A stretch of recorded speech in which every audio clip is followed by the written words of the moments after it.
जय Jagannath अभिप्तास unique world को स्वागत। आज भिडटी रही आमर 7th MCM को नहीं जहाँकि आपण मैंने देखुंट ओसेपार लेटरटी रही लेटर नंबर रही 609 तारीख देखिपुंट आज डेट रही 17/1/2026 समस्त डीओ कम डीपीसी समग्र शिक्षा ओडिशा को रही लेटरटी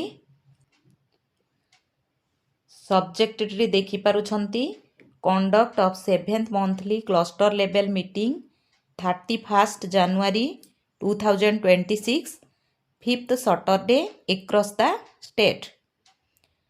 आमर सप्तम क्लस्टर स्तरीय बैठक 31 January 2026 जहाँकि 5th सैटरडे रही से दिन हेब। एठी देखिपुंट रिफरेन्स नंबरटी देइछि सठिक भाव लेखा जाइछि देखिपुंट आमर सप्तम मंथली क्लस्टर स्तरीय मीटिंग 25-26 शिक्षा वर्षर 31/1/2026 5th सैटरडे हेबापाई एठी कुहा जाइछि। एही MCM रो आमर मुख्य लक्ष्य कौन ताहा एठी कुहा जाइछि।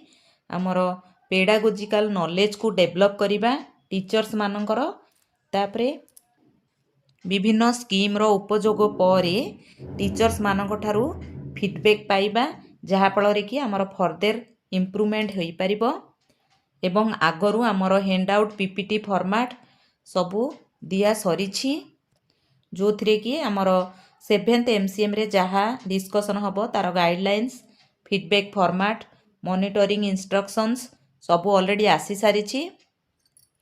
केवल केउ डेट रे हेबो सेही डेट टी आमको जणा नथिला तो आज सेही डेट टी रिलीज हो जाइछि।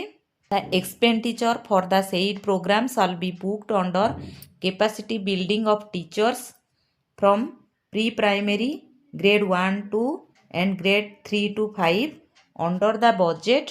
एटा देखंतु आमर बजेट रो कोडटा भी रही 5.9.3 जहाँकि फाउंडेशनल लिटरेसी एंड न्यूमेरेसी रही एवं 5.10.2 जहाँकि इन सर्विस ट्रेनिंग ऑफ समग्र शिक्षा 25-26 रही।